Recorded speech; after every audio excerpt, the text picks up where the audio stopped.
What if the global conflicts dominating your newsfeed right now aren't, you know, just wars, but like highly produced, meticulously scripted narratives? Oh, man. That is quite the premise to start with. Right. I mean, I want you to really think about that as you sit there listening. You scroll through your phone, you see the breaking news alerts, the dramatic speeches, the escalating tensions in the Middle East. And on the surface, it looks like pure, unpredictable Yeah, chaos. it's completely random. Just crisis after crisis. Exactly. But what if underneath all that noise, there is an invisible mathematical structure? Like, what if you are not just a citizen of the world, but an audience member in a global theater? Watching a geopolitical blockbuster. Yes, complete with actors, directors, financiers, and a very specific script. It is a genuinely unsettling premise to consider, primarily because, well, we naturally want to believe that world events are organic. Right, we want to think people are just reacting to things. Exactly. We assume they are driven by the immediate, unscripted decisions of sovereign leaders reacting to crises in real time.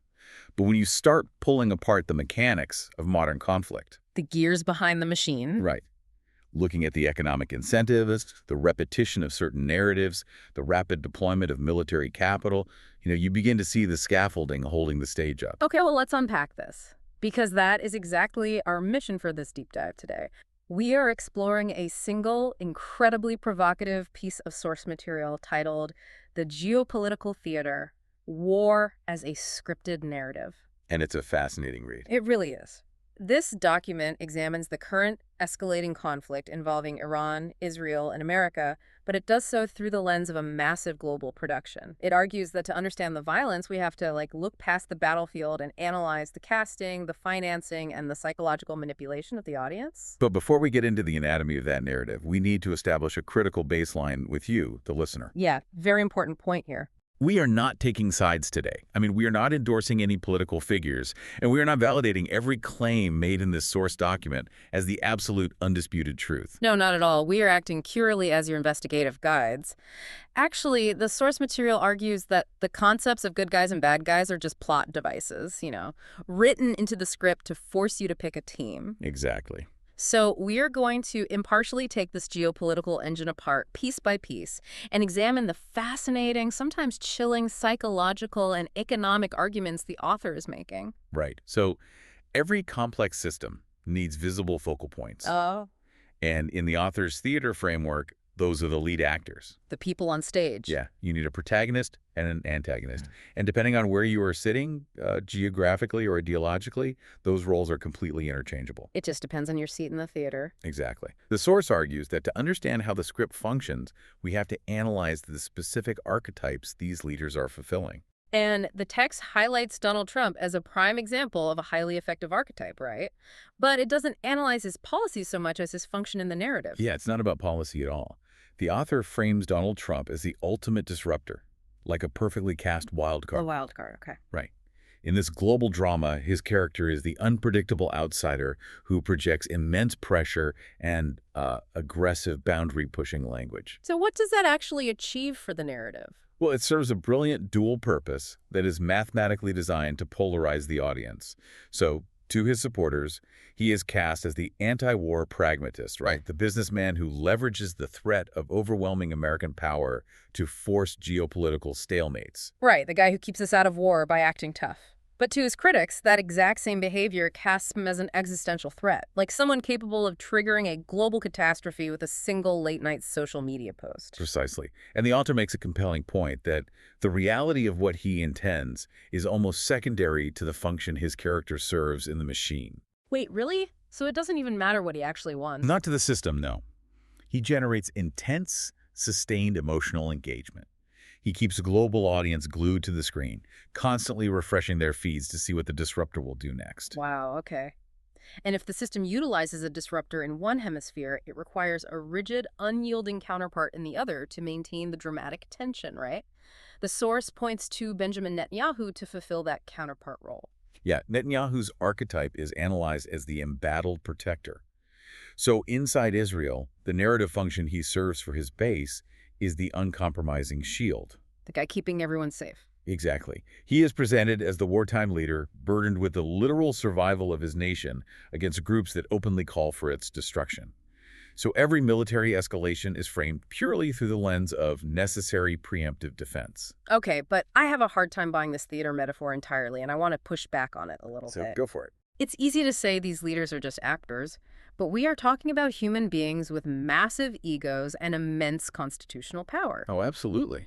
Guys like Trump or Netanyahu or the supreme leader of Iran, they aren't just sitting in a makeup chair waiting for a shadow director to hand them their lines for the day. I mean, they have real agency. Right, they aren't literal puppets. Right.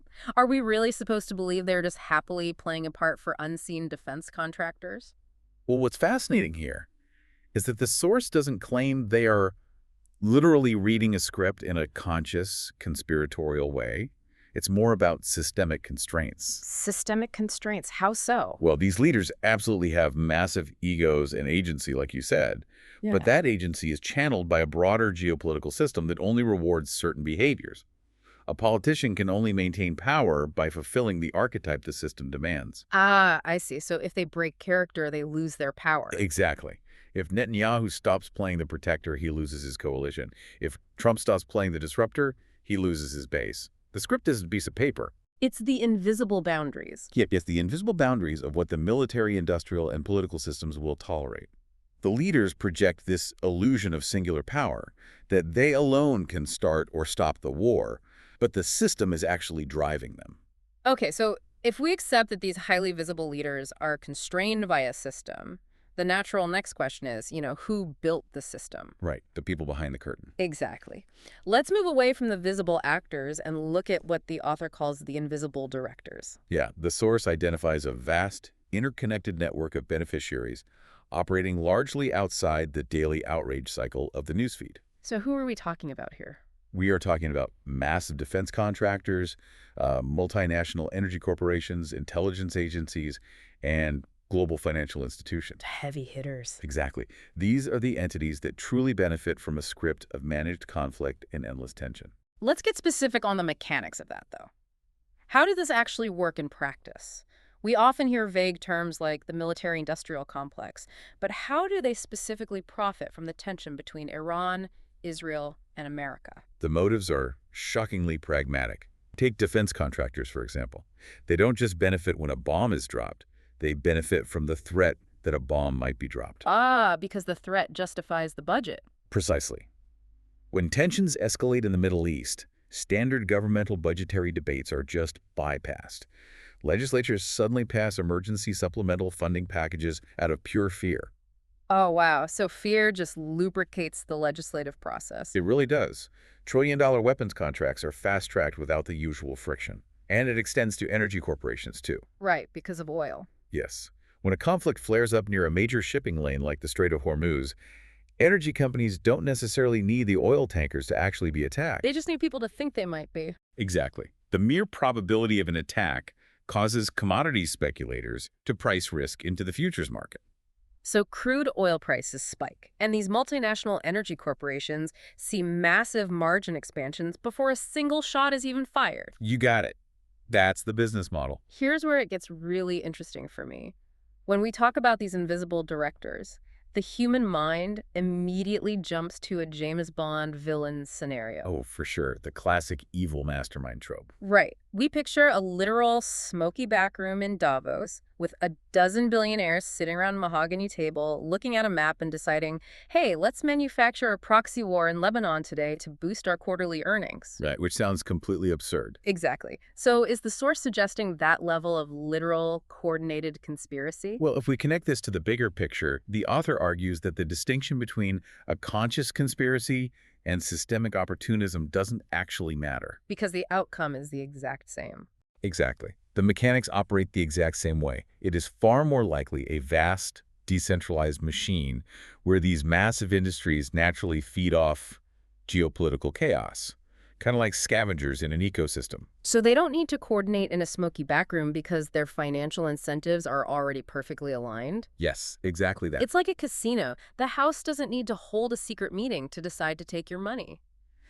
The games are mathematically designed to ensure they do, regardless of how the dealer shuffles the cards or who is sitting at the table. That casino analogy captures the mechanism perfectly.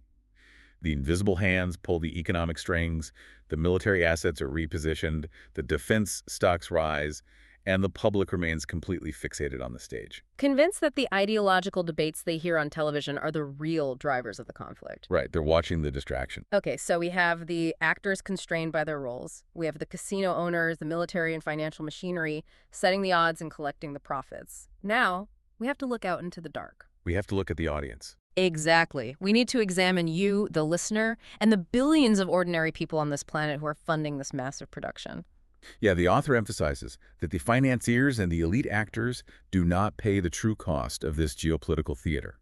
That cost is absorbed entirely by the audience. And what does that cost look like? Well, it is paid by American families absorbing the hidden tax of inflation, right? Which is driven by the astronomical national debt used to fund global military posturing. Right. It is paid by Israeli civilians forced into bomb shelters, living with the chronic psychological toll of existential threat. And it is paid by Iranian citizens crushed by international sanctions and an authoritarian regime. The macroeconomic impact is staggering. But if the costs are so objectively high for the average citizen, how does the system prevent the audience from just walking out of the theater? Through the deployment of psychological warfare, specifically by packaging the conflict for mass consumption.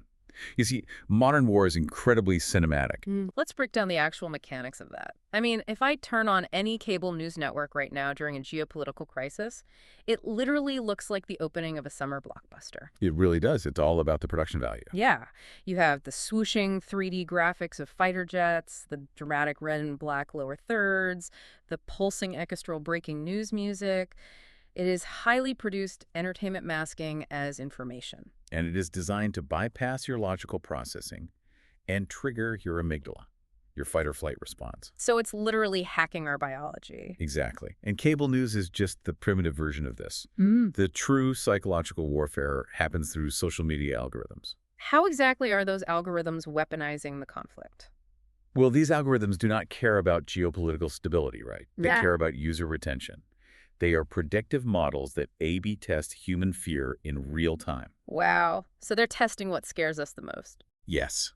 If the algorithm detects that a video about a potential missile strike in the Middle East causes you to stop scrolling and spikes your cortisol, it learns your specific psychological triggers. And then it just feeds you more of it. Exactly. It serves you an escalating, highly personalized echo chamber of threat. It feeds you neatly categorized heroes and villains, constantly reinforcing the idea that the other side is an imminent danger to your way of life. Which brings us to a terrifying point the source makes. The most powerful weapon on the modern battlefield isn't a hypersonic missile, an aircraft carrier, or a drone. No, not at all. The most powerful weapon is narrative control. Because if you control the narrative, you control the boundaries of reality. If you can mathematically manipulate what a population fears, you can control what they will tolerate. Like getting them to support things that actively hurt them? Exactly. You can convince citizens to support deficit spending that actively harms their own economic interests. You can convince them to surrender their civil liberties in the name of security. Because they're just so scared. Right. When people are consumed by a manufactured, algorithmically enhanced outrage, they stop asking structural questions. They stop asking where the hundreds of billions of dollars are going. They stop asking why the exact same foreign policy strategies have failed to produce peace for 50 years. They just demand that the villain on their screen be defeated. That's all they care about.